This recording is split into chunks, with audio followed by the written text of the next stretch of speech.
In the last lecture, we met the bipolar junction transistor, or the BJT for short. We talked about how it works. We discussed various regions of its characteristics. We also talked about a few effective models which help us to understand how it would behave when it's connected to a circuit. Now, the most common application of a transistor is as an amplifier.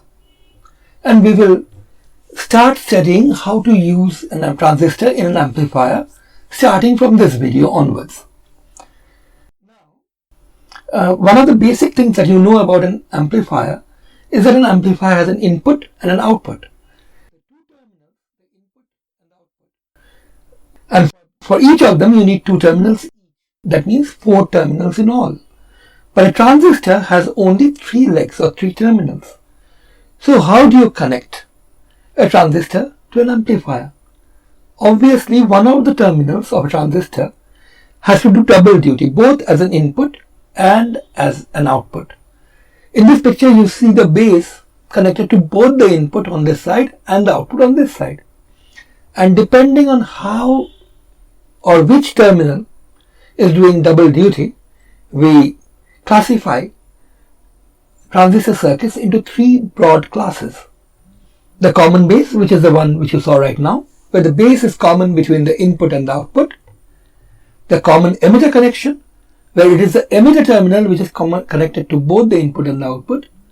As it so happens, the common base circuit is pretty easy to understand. Its mode of action is simple, and we essentially described that mode of action in the last video.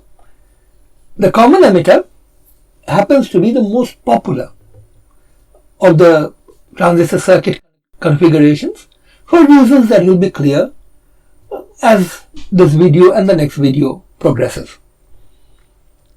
And there's yet another way of connecting the transistor, which is the collector can be common between the input and the output, and this is the common collector configuration. So these are the 3 basic configurations in which a transistor based amplifier would come. Now, this is a schematic of a very popular and very simple transistor based amplifier. This is called a RC coupled common emitter amplifier with potential divider bias and so on. We will explain all the terms during the course of these lectures. Not in this lecture, but what I want you to take home from this particular circuit diagram right now is that you can break up its operation in 2 parts. You have a signal here which is being given to the transistor, but even before you apply a signal, certain voltages and currents have to be set up in a transistor circuit. We will explain why soon, but you should notice that that is being done here by this battery which is connected here, marked VCC. And notice when you have a single terminal marked VCC, what it really means is that a battery VCC is connected between this point up here and the ground, which is all these common lines joined together. Now, if you just think about the DC provided by the battery VCC, these capacitors, the 3 capacitors that you can see in the circuit, basically behave like open circuit as far as the DC is concerned. So as far as the DC is concerned, we have this DC biasing circuit, which is just the part which has been highlighted here. You can actually forget about the rest of the circuit while you're doing a DC analysis. So when you're trying to understand an amplifier, you will have to work in essentially 2 steps. First, think about the DC part of the circuit, and this will tell you what are the voltages and currents which are set up in the circuit even without any signal coming in. And these voltages and currents are called quiescent point voltages or currents, or bias voltages and currents. And we will deal with this aspect of transistor amplifier operation in this particular video, and actually next video as well. Once you have understood exactly how the transistor is being biased, we will then talk about how the signal affects the situation. Of course, notice that the signal source here is connected to the amplifier via this capacitor, which for a reasonably high frequency signal will behave like a short. So the capacitor essentially prevents the DC of VCC flowing into the source, which might damage the source, or at the very least change the biasing, because the biasing is being calculated without taking the source into account, and it allows the signal to come into the amplifier. And once the signal comes into the amplifier, it causes a change, in this case for this particular amplifier, in the base voltage of the transistor. That causes fluctuations in the currents all over the transistor. In particular, it causes a fluctuation in the collector current. That makes the voltage drop across RC change, and that is what leads to this voltage, which is the output voltage here. Of course, when I say here, it means between this point and the ground. This voltage fluctuates, and that's essentially how the amplification occurs.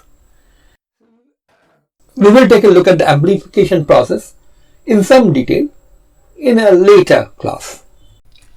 As far as the DC biasing part is concerned, note that this circuit has, apart from the transistor, I'm just talking about the highlighted part here because we are just focusing on the DC biasing part.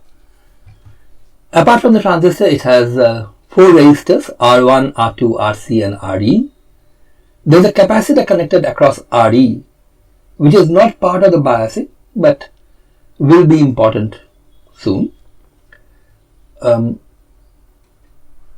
Now, a question might arise, why do we need 4 resistors here?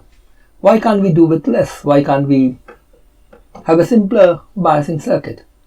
All these questions will be answered in the course of the next couple of videos, this one and the next one. Today we will explore some biasing circuits, and we will go some way towards understanding why a very simple biasing circuit which requires less number of components than this one may not be the ideal one to use. But before we go on to trying to understand this particular circuit, which will occupy most of our next lecture, let us try to take a look at a simpler situation, that of the common base circuit. As I said, the common base configuration is not the most popular configuration as far as transistor amplifiers are concerned. However, they are among the easiest to understand.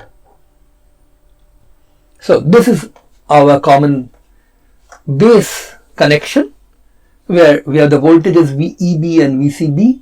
These are the base is a common point, so it's being treated as the reference. So when you say VEB, you mean the voltage between the emitter and the base. Of course, the plus minus sign here shows that we are assuming that VEB is positive when the emitter is higher in voltage than the base, and VCB of course is positive when the collector is higher in voltage than the base. And note the convention with the currents that I am using here. IC is flowing in, IE is flowing out. Now this is a different sign convention from the one which I had adopted in the last lecture, and in fact from the one which I will be adopting for most parts of the lecture. So why am I using a different sign convention here? 2 reasons. One, many books use a different sign convention, and so if you are consulting more than one book, you may very well have to become conversant in using different sign conventions. And 2, well, this is about plotting the characteristic curves for the transistor, and I did not want to actually plot the curves myself. I could have actually used the Ebersmol model that I introduced in the last lecture to plot the curves. I just didn't have the time to do that. So I had to borrow, or rather steal, characteristic curves from a book. Now the book which I had handy did not use my standard sign convention. So I had to sort of resort to this sign convention, which is also quite usual, quite common, for the purpose of discussing the common base characteristics for this transistor. we will actually not use this convention for most of the video, but for the next few minutes, we will stick to this one. And let me also point out why this convention is often used. The convention that we talked about is all currents going into the transistor, whether it be NPN or PNP, are taken to be positive, which of course also means that all three currents cannot be positive at the same time, or neither can they be negative at the same time, because the sum has to add up to 0. Now the advantage with that convention is that sort of is uniform, and you don't have to change your convention depending on whether you have an NPN transistor or a PNP transistor and so on. The advantage of this convention, the one which I am using here, is that here the actual direction of the currents is being taken into account. Note the arrow in the emitter here, in the emitter lead, essentially it signifies the direction in which current will flow when the base emitter junction is forward biased. Remember, in the active region, which is where most amplifiers operate, the base emitter junction is supposed to be forward biased and the collector base junction is supposed to be reverse biased. Now for a forward biased base emitter junction, electrons will flow of course from the emitter to the base, but the conventional current will flow from the base to the emitter, that is in this direction. And of course that will also mean that the current in the collector, which is due to electrons primarily being swept from the base to the collector, is actually a current which is into the collector. Once again, electrons being negative, conventional current of course is in opposite direction to the direction of electron flow. So these current directions are actually the positive directions for actual current flow in an NPN circuit. That's why it's being used here. Let me also point out about the voltages. The collector base voltage is positive when you actually use the transistor in the active region, because you want to reverse bias the collector base junction. This is an NPN transistor. To reverse bias the collector base junction, the collector, which is N type, has to be positively biased, so that's why collector has to be positive. When collector base voltage becomes negative, the transistor actually goes into saturation. And on this side, we have indicated the emitter base voltage because the base after all is the reference. But this is also what will be reflected in the characteristic curve soon. You need to forward bias the base emitter junction, which means the base is what has to be positive. So the positive voltage is not VEB, at least when you are in the active region, which is our main concern. The VEB voltage will be negative, VBE will be positive. So if we use our standard sign convention and stuck to it, IE would have been negative, EB would also have been negative. So we would have a graph in the fourth quadrant. Either that, or we would have to plot the magnitude of IE against the magnitude of VEB. Remember, the magnitude of that IE is actually this IE that I am using here, because here I am actually using an IE which is in the direction of current flow, not the conventional direction of into the transistor. So having said that, I hope this clarifies the difference between this sign convention and the one we had talked about so far. So with this somewhat detailed explanation about the sign convention, let us now move on to the input characteristics. Now in the input characteristics, you plot the input current against the input voltage, i.e. against, well, I should have plotted it against VEB, but as I said, it would have ended up in a rather awkward quadrant. So what we plot is VBE instead. So we are plotting IE versus VBE, but you must remember that IE depends not only on VBE, it also depends on VCB. Remember the Ebers-Moll model? So what we do is either we can plot a three-dimensional graph with VBE and VCE along two axes and IE as a vertical axis. It will give us a 3D surface. Now 3D surfaces are not great for visualization simply because you have to draw them on a piece of paper which is 2D. You have to use perspective and try to figure out what it really means from various angles. So it's much easier to understand 2D graphs than 3D graphs. So the OR part of the statement that I made is you can either do this or plot IE versus VEB for a few specific values of VCB. So you don't get one characteristic curve, you get a family of characteristic curves. So the input characteristics, this is what it looks like for a typical transistor. Essentially is IE being plotted along VBE, and we are plotting it versus a few different values of VCB, namely 1 volts, 10 volts and 20 volts. Now, as you may have noticed that all these graphs look very clearly like a diode characteristic, and that's not a surprise. After all, the emitter base junction essentially behaves like a forward bias PN junction diode. Now, the effect of the VCB actually has been sort of exaggerated here, but this effect really comes in because if you have a larger collector base voltage, you're actually being able to sweep the electrons injected from the emitter into the base faster to the collector.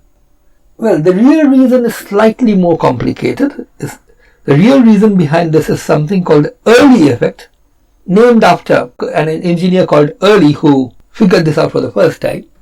So let me just briefly tell you what is really happening here. What is really happening is not so much that the larger reverse voltage produces a larger electric field and that causes a larger emitter current. What really happens is as follows. A larger reverse bias on the collector base junction produces a wider depletion region. Now notice that among the collector and the base is actually even more sparsely doped. What that means is that when the depletion region widens, it widens more into the base than into the collector. Remember, the depletion region overall has to be neutral, but the depletion region on the P side is actually negatively charged, on the N side is positively charged. There are no free carriers around, but the dopant nuclei are still stuck to where they were in the crystal lattice, giving rise to the charge. So, since the base has smaller number of trivalent impurities, providing the negative charge to balance out the positive charge of the pentavalent impurities on the N side, the collector side of the depletion region, the depletion region will have to penetrate more into the base. The base is already very thin, remember, that's how it was constructed. Increasing the collector base reverse bias actually makes the base effectively even narrower. And this is the reason why electrons spend even less time inside the base, they have even less chance of recombining inside the base, and they're swept more rapidly into the collector. And this is what gives rise to this effect of VCB on IE. But this effect is really very small. We next come to the output characteristics in the common base configuration. And there of course is the output current IC, which is plotted against VCB, the voltage at the output. Once again, IC will depend not only on VCB but also on VEB, but VEB changes very slightly. Notice that in the forward bias region is like forward bias diode, so basically VEB, or in this case VBE, which is positive, is nearly stuck at the cut-in voltage. And that's an approximation we are going to actually use quite often. VBE will be replaced by V gamma. Doesn't mean that VBE does not vary. Actually, the variation of VBE is very important. That's what really controls the currents. However, VBE is so efficient in controlling the currents that a very small variation in VBE is all you need for a huge change in the currents. So plotting IC versus VCB for fixed values of VBE is a bit of a problem because the values of VBE would have to be way too closely spaced together. It's conventional actually to plot IC versus VCB, but for fixed values of IE. If you remember the approximations that we developed in the last video, IC is almost equal to alpha IE, where alpha is a number which is very close to 1. It's essentially the fraction of electrons which, after entering into the base by injection from the emitter, were swept onto the collector, which is nearly 100%. So Basically, plotting IC for different values of IE makes more sense, and that's what is done in the output characteristics. So in the output characteristics, what you do is plot IC versus VCB for different values of the emitter current. Of course, IE equals 0 or less than 0 is when the emitter base junction is reverse biased. That's the cutoff region. Here, first, this has been drawn for some typical transistor. Beyond around 40 volts, this transistor undergoes something called breakdown and the currents rise sharply. This is not the region where the transistor is supposed to be used. This part, the part which is unshaded here, is what is called the active region, and you see for various different values of emitter current, you are plotting the collector current, and since IC is alpha IE, which is almost exactly equal to IE, you see these are nearly flat curves, horizontal curves. Now, as I said, there is an effect of larger reverse bias. Larger reverse bias will try to increase IE and hence IC.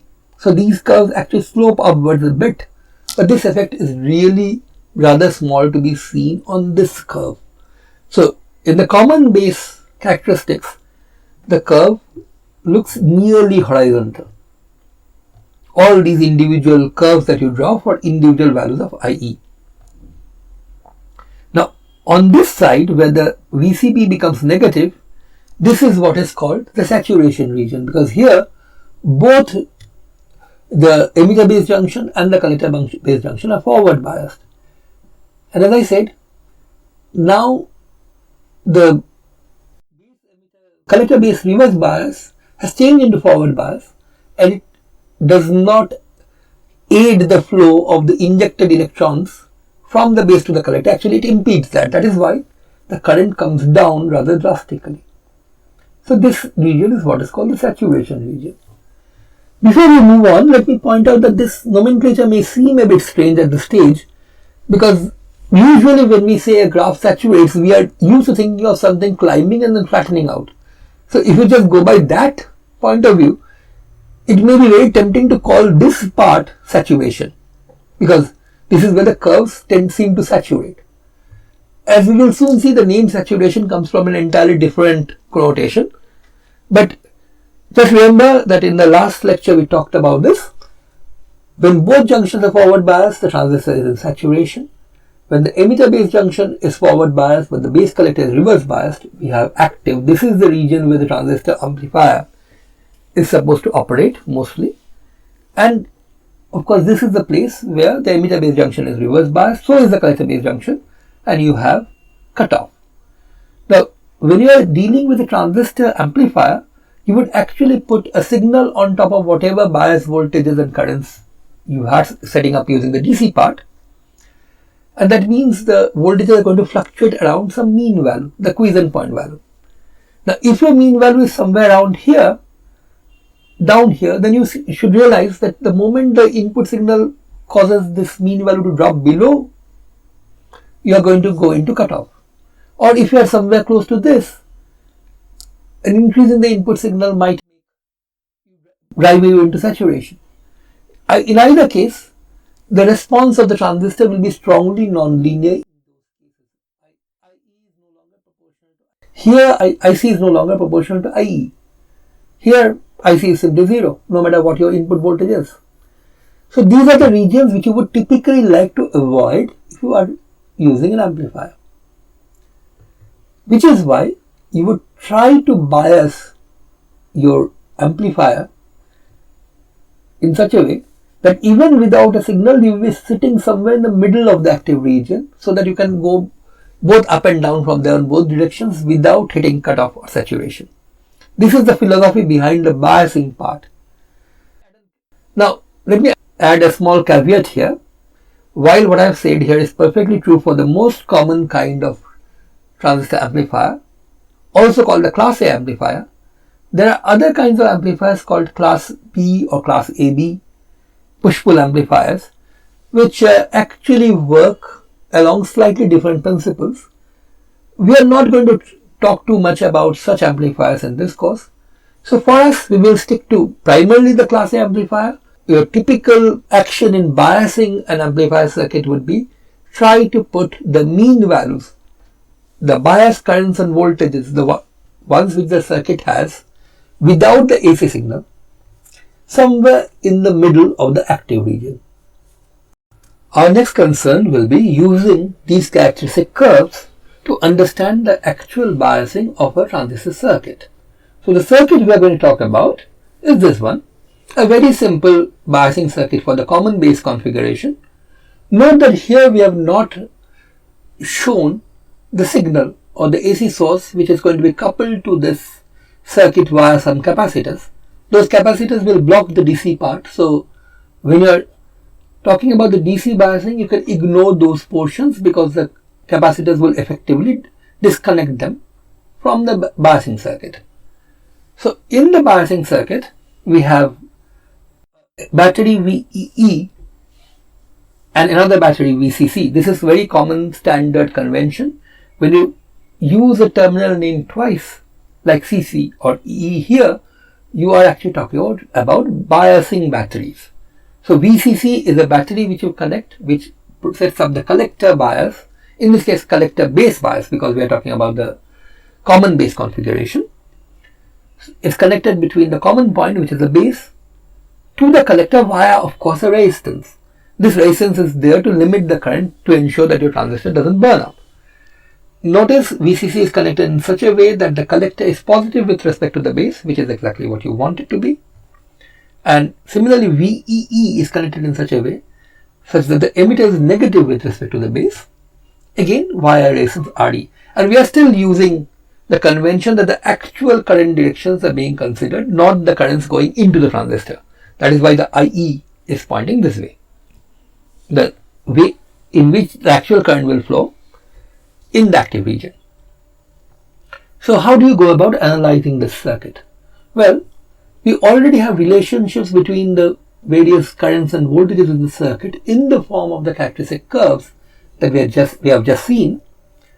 In addition, what we will have are equations that we get using Kirchhoff's voltage laws, which is, in this case, if you look at this loop, it's going to be VEE, which is a rise, minus VBE, which is a drop, minus IERE equals 0, or IERE equals VEE minus VBE. So for a fixed value of the emitter bias battery VEE,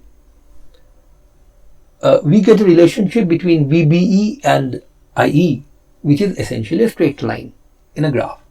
And that's exactly what we do. We just draw the straight line corresponding to that, which of course has intercepts VEE on the voltage axis and VEE by RE on the current axis. And this straight line intersects my diode characteristic curve at a point, and that point gives me the IE value for the bias for the quiescent point, also the VBE value for the quiescent point. So I get the IE value and the VBE value for the quiescent point from the intersection of the load line with the characteristic curves. Now you might be worrying about the fact that there are actually multiple characteristic curves, one for each value of VCB, and that really is a concern. But as you can see, these curves are very close to each other. In fact, in the region where the intersection occurs, can hardly make out a difference between the three curves drawn here. So we can sort of say, just use one single point, and that gives you the value of IE and the value of VBE. Now, let's move over to the output characteristics. Well, the output characteristics essentially again have one additional constraint which is being imposed by nothing other than the Kirchhoff's voltage law again. VCC minus ICRC minus VCE equals 0, which again gives rise to a straight line with a straight line which has intercepts VCC on this side and VCC by RC on the other. And what I do is, among all these characteristic curves that I have in the output characteristics, remember it's a family of characteristic curves, I choose the one corresponding to the IE value that my input characteristics have given me, and that one gives us the IC and the VCE. So finally I have IE, VBE from the input characteristics and IC and VCE from the output characteristics. Now you might be feeling slightly uncomfortable here about the fact that here we get a VCE value of 20 volts. So I should really have used not a single common curve on the input side, but I should have used the curve for VCB equal to 20 volts. Or actually VCB for slightly less than 20 volts, and I don't even have such a curve drawn. So I will use the closest, that is 20 volts. Now in this region, as I said, you can hardly make out the difference between the curves. But if I had used a larger value of VE, the load line might have been somewhere here. I hope you can follow the point as I'm moving it along the curve. So it would have caused an intersection somewhere here. And if we had used the wrong VCB curve, I would have had a slightly different value. So strictly speaking, if you want a high degree of accuracy, what you would do is guess what your VCB value is. When you're dealing with the input characteristics, you don't know what the VCB value is, so you just make a guess. Choose the IE VB intersection for that curve. Use that IE value here and then check whether your VCB value which is coming in from the output characteristics is close. If it is not, you get a very different value. Then you go back to the input characteristics, try with that value and keep on going back and forth, do it a few times and the thing would hopefully converge. Frankly, you don't really have to work that hard for the simple reason that at least at the input side, the characteristic curves don't differ that much. And anyway, if you found that your guess was 15 volts and you are ending up with 18 volts, you may not even have a characteristic curve drawn for 18 volts. So that amount of effort would not really be worth it.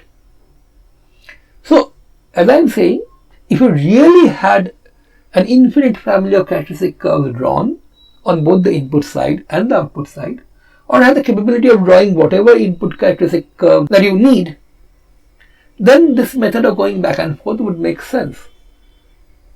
Frankly, this is more to indicate where roughly you will be in the biasing scenario. Here you are somewhere here, which is not exactly in the middle, but you could perhaps change your, say, RC value, make this curve slightly steeper so that the intersection will be somewhere up here. Now that's up to you. That depends on how you want to use your circuit. But very often when we do circuit calculations, we don't really go about doing this using the characteristic curves. They're there simply to indicate what's going to happen and make you understand things like this is a region where the characteristic curves are roughly equally spaced. So when your input voltage varies uniformly, the output is going to vary in proportion. Some other region of the characteristic curves are not uniformly spaced. So the input voltage variation will cause a non-uniform output voltage variation. And these factors, these are the things which you would like to learn from the characteristic curves. In reality, if you wanted to find out the emitter current and the collector current from a biasing circuit, you would really not use the characteristic curves that much. You would either use a computer generated model, which the Ebers-Moll model could be used as a basis for. As I said before, the Ebers-Moll model is just a effective model which is reasonably accurate but not perfectly accurate. For example, it does not take into account the early effect that I talked about a while ago. You could use a computer-based model and do numerical calculations, or you could use a simplified model of the transistor and just do analytical calculations. We are going to illustrate that next. And for most purposes, a simplified transistor model with which we do analytical calculations is good enough. Before we go on to describe how to use approximate transistor models to calculate bias currents and voltages in a common base or a common emitter amplifier, let me just remind you what the approximate models are. You could of course replace the transistor by the Ebers-Moll model, which is a reasonably good model which works for all the different modes of transistor operation, namely active, saturation or cutoff. Or you could use specialized approximations to that model based on the particular mode you are in. Just to remind you, the Ebers-Moll model had two diodes placed back to back. This is basically to model the NP and the PN junctions of the transistor. What we have shown here is the Ebers-Moll model for an NPN transistor. That is why the diodes are both pointing outwards. Now, in addition to these two diodes, the Ebers-Moll model has two current sources, current-controlled current sources, which essentially talk about what happens to the charge carriers which enter into the base. They are carried forward to either the emitter or the collector, as the case may be. Actually, forward to the emitter or reverse to the collector. And these are the two current sources which mimic that. Now, if we specialize to the case where the transistor is in the active mode, what we can do, and this is something we described in the last video, is that we can first of all ignore this diode here, because this diode, the collector base junction diode, is reverse biased. So it will behave essentially like an open circuit. So you can get rid of this one. Of course, if you get rid of this one, there is no ICD, so this current source also goes away. So you are essentially left with a current controlled current source alpha F IED and a single forward bias diode. Now, because now there is no second branch through which the IE can branch out, IED and IE must be negatives of each other. So this alpha F IED is the same as alpha F IE, with the arrow of course pointing the other way. And just to remind you, the forward bias diode can be replaced by its equivalent circuit, which is an ideal diode, which in this case is just a short because it's forward biased, in series with a cut-in voltage opposing the forward bias and a series resistance, the diode resistance. Now typically the diode resistance is much smaller than the other resistances in the circuit, so you can safely ignore the diode resistance in this case. However, it may not be feasible to ignore the cut-in voltage because the voltages which appear in the circuit may not be too big compared to the cut-in voltage. So taking all that into account, we get this effective model for the transistor, which is a single opposing battery which makes the emitter negative and the base positive. So this actually works against the base emitter junction. Okay, and in addition to that, you have this current control current source alpha F IE. So this is the effective model that we are going to use. We also discussed in the last video that there is a completely equivalent model to this one, which focuses on the emitter as a common point, which essentially moves the battery from here to here and replaces this current source by an equivalent current source where the collector current is expressed in terms of the base current. And this is the model that I'm talking about. A V gamma voltage here and a beta F IB flowing in. Okay, this was a mistake that I had made in the last video. I forgot to switch the sign of the arrow for the two cases. Here beta F IB will be flowing in. Let me remind you, these two models are effective models which are pretty good for describing the DC behavior of a transistor. We will later on have occasion to use the AC behavior of a transistor and model it using effective models, which though similar will not exactly be the same. So be careful as to which particular model we are referring to at which point of time. Right now we are talking about the DC equivalent model of a BJT, and let me stress once again that both of the two models that you see below are exactly equivalent to each other. You can use either one as a replacement for the transistor in your circuit in order to be able to analytically calculate at least approximate values for the bias currents and voltages. However, one may be more convenient to use than the other depending on the particular circuit connection. We will explain that as we go on with the calculations. Now let us use the approximate transistor model that we have just talked about to analyze this common base circuit. Let me just remind you that this is just the biasing part of the circuit. The signal is not connected or is not being shown here. And let us stress one thing. We have gone back to our original convention for currents. That is, we are back to using the convention that the currents are positive only when they are flowing into the transistor. So IE and IC are both pointing into the transistor. Of course, in this case, using this convention, IC will turn out to be positive, IE will turn out to be negative.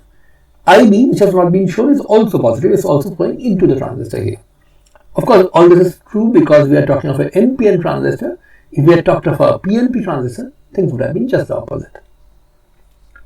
Okay, now let me just replace this transistor by the equivalent circuit, which remember is essentially a opposing battery V gamma between the base and the emitter. So between this point and here, and a current source, current control current source alpha FIE here, or alpha IE here, because there is no alpha R to worry about, we'll just call it alpha. So this is what we get when we replace the BJT by its DC equivalent. Now we can quickly find out the currents and voltages in this circuit just by using Kirchhoff's voltage law. For example, if I use Kirchhoff's voltage law in this left loop here, I can immediately find out that IE, this current, must be VEE minus V gamma divided by RE, except for the sign, because that would be the current flowing downwards. IE is actually negative of that.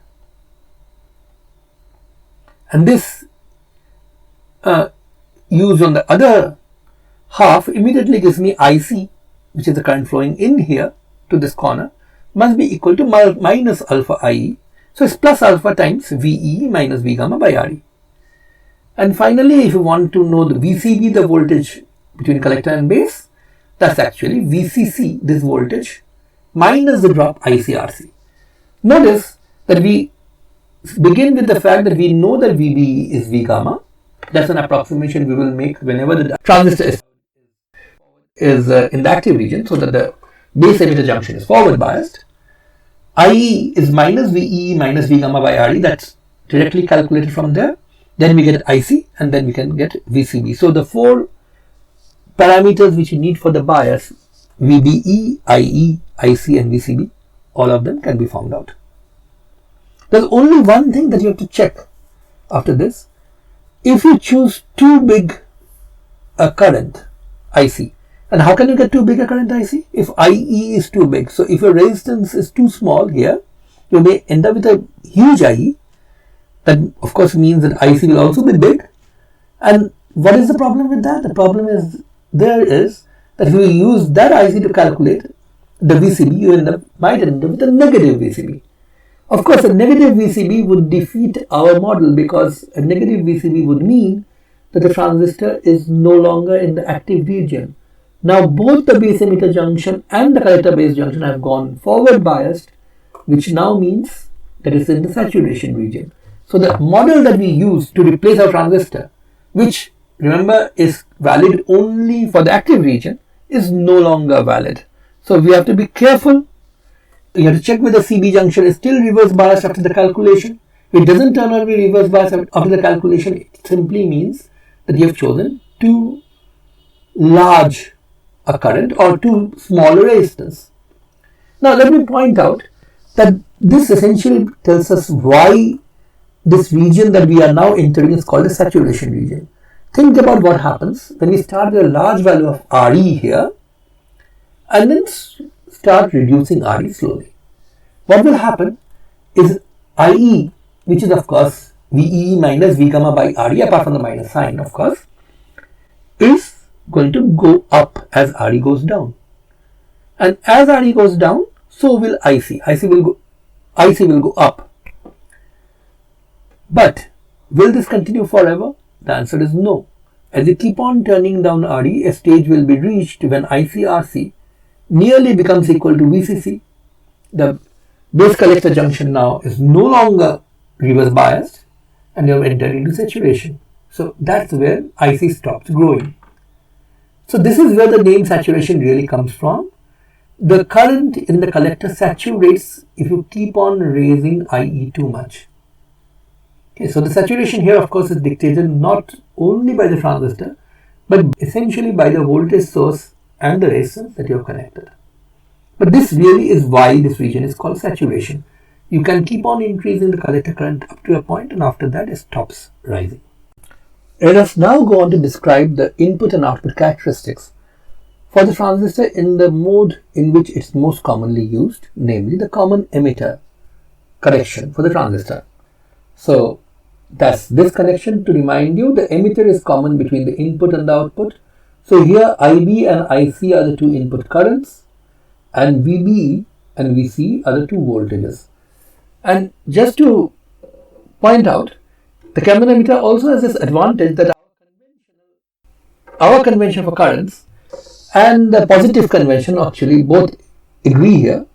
IB and IC are both actually flowing into the transistor, provided we are talking about the NPN transistor of course, and VB and VCE both have to be positive for the base emitter junction to be forward biased and the collector base junction to be reverse biased. Actually, it's slightly trickier than that. It's not sufficient for VCE to be positive. Note that collector emitter is not a junction. There is no CE junction. The voltage source is applied between collector and emitter in your circuit, which produces a VCE. But even if VCE is positive, all that does is to ensure that the collector is higher in potential than the emitter. What you need is the collector has to be higher in potential than the base. Only then will the collector base junction be reverse biased. Since the base is already higher than the emitter in potential by the amount VBE, VCE must be bigger than that in order that the collector base junction be reverse biased. This is an important thing that you have to remember. And this will be reflected in the characteristic curves soon. Now, okay, remember one thing, the transistor is the same device no matter whether you connect it in the common base connection or the common emitter connection. The reason why the characteristic curves look different and also why it behaves differently is because different voltages and currents are being controlled by external circuits. Here it's IB and IC which we are looking at, not IC and IE as we were in the case of the common base situation. Also the voltages that we are looking at are VBE and VCE. So let us first take a look at the input characteristics, which will be a plot of the IB current, the current going in, as a function of VBE, the base emitter forward bias. Now, this IB is of course not the forward bias diode current or not even close to the forward bias diode current. It's way smaller than that. Just to remind you, the way a transistor occurs is that the forward bias in the base emitter junction pushes a lot of electrons into the base. Very few of them recombine in the base. Most get swept onto the collector. So the IB is proportional to IE but very small compared to that. However, because of the proportionality, the IB versus VBE graph looks superficially very much like the input characteristic that we had in the common base region, which was very much like a diode characteristic. So this is what it looks like. Just to point out that these curves look very much like the diode characteristic curve. However, pay attention to the scale. These are in microamperes, not in milliamperes as was the case for the common base characteristics. The base current of course is a lot smaller than the emitter current for the same transistor. Notice that these are of course being plotted against VBE, but you have a family of curves, each for a fixed value of VCE in this case. And what you can see is that the curves are, well, not all that close together as was the case for the common base. Why is that the case? This is again the early effect, but let me just remind you that in the case of the common base, the emitter current was increasing a bit with the collector base bias. Of course, here if you increase the collector emitter bias, you're actually increasing the collector base reverse bias as well. So it's working the same way. But note that the curves actually go the other way. a larger VCE actually leads to a smaller IB at the same value of VBE. This is also easy to understand. A larger VCE means a larger VCB, a bigger reverse bias, which means a wider depletion region in the collector base junction, which means a narrower base, which in turn means that electrons which enter into the base from the emitter spend very little time in the base before they get swept out, and hence very little recombination occurs. A narrower base means smaller amount of recombination, smaller current. So this is why the IB actually going down. And the effect on IB is a lot more marked than it was for IE, which of course was increasing. Simply because the base current is so small to begin with that small changes manifest as large or significant changes in this case. Whereas for the emitter current, the same amount of change was really occurring, but in a large value of the emitter current, that small change was not really showing up. The effect actually is even more drastic when you look at the output characteristics. Notice that we had this output characteristic curve for the common base, which were nearly flat. IC was alpha IE, so almost no effect of the VCB voltage. Here on the other hand, if you plot IC versus VCE for fixed IB values, which is what we are doing here, remember IB is the input current, so you now have a family of curves where you are plotting IC versus VCE for fixed IB values, and these curves slant distinctly upwards. But that is again easy to understand. You are actually trying to maintain IB fixed in these curves. As a result, because increasing VCE would actually decrease the IB for a given VBE, which is what you saw in the input characteristics, what you would have to do to maintain IB fixed is increase the VBE, and increasing VBE actually increases IE and correspondingly IC. So this is why the effect of the biasing voltage is a lot more marked in this characteristic curve as opposed to the common base characteristic curve. Once again, let me point out that it's not the transistor which is behaving differently, it's just that we are plotting its behavior against different parameters. In fact, because the effect on the flow of electrons of the widening of the depletion region is most marked of all in this particular graph, very often people talk about this as the early effect. In fact, a consequence which you can derive if you were to write down all the basic equations, all the physical equations of the transistor, is that if you were to produce these straight lines back, they would all tend to meet on the axis for a large negative voltage, which is called the early voltage. Again, the significance essentially is that the bigger the early voltage is, the less sloped these curves are going to be, or the flatter these curves are going to be.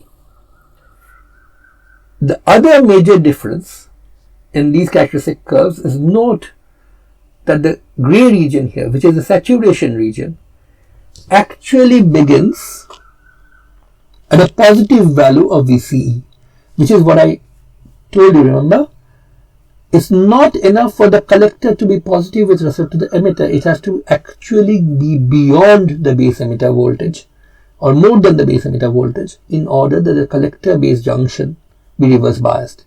It's a reverse bias on the collector base junction which is required for active region. So once the VCE becomes too small, falls below a value called VCE saturation, which is close to basically diode cut-in voltage, which is on VBE, the transistor goes into saturation and you have this rapid decrease of the collector current down to 0. So that feature was there in the common base characteristics as well, but that happened for negative values of VCB. Here in this curve we are seeing this at positive but small values of VCE. But just to point out, these values of VCE are exactly those values at which VCB is negative. So once again, not a different behavior, but a different way of looking at the same behavior, but one which is much more useful when you want to discuss the behavior of the transistor when it's connected with the emitter common between the input and the output. We will now go on and try to explain how to calculate the bias currents and voltages for a common emitter connection, that is, the currents IB, IC and the voltages VB and VC. We could of course use the same load line method that we had described earlier, but frankly there's nothing very much new here.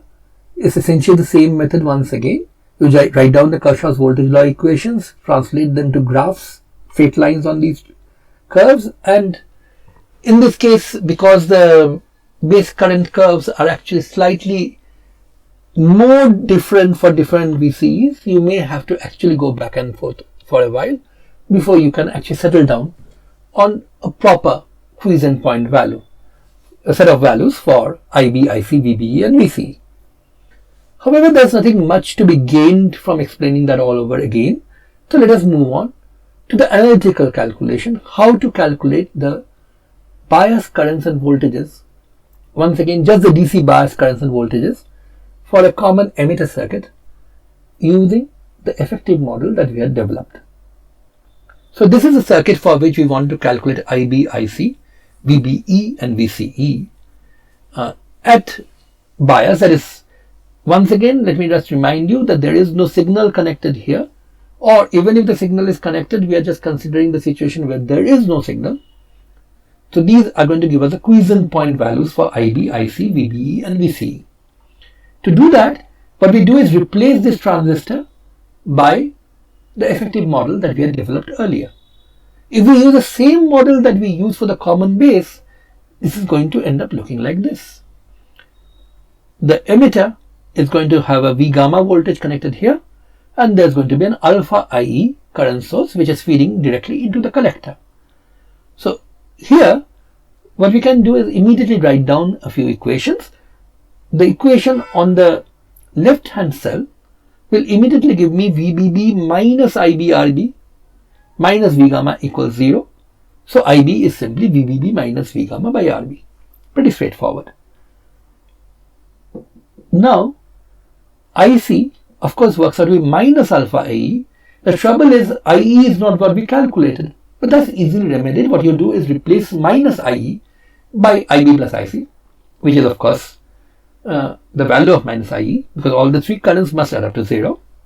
And a simple manipulation after that will tell you that IC is alpha by 1 minus alpha IB, and alpha by 1 minus alpha is the parameter which we call beta.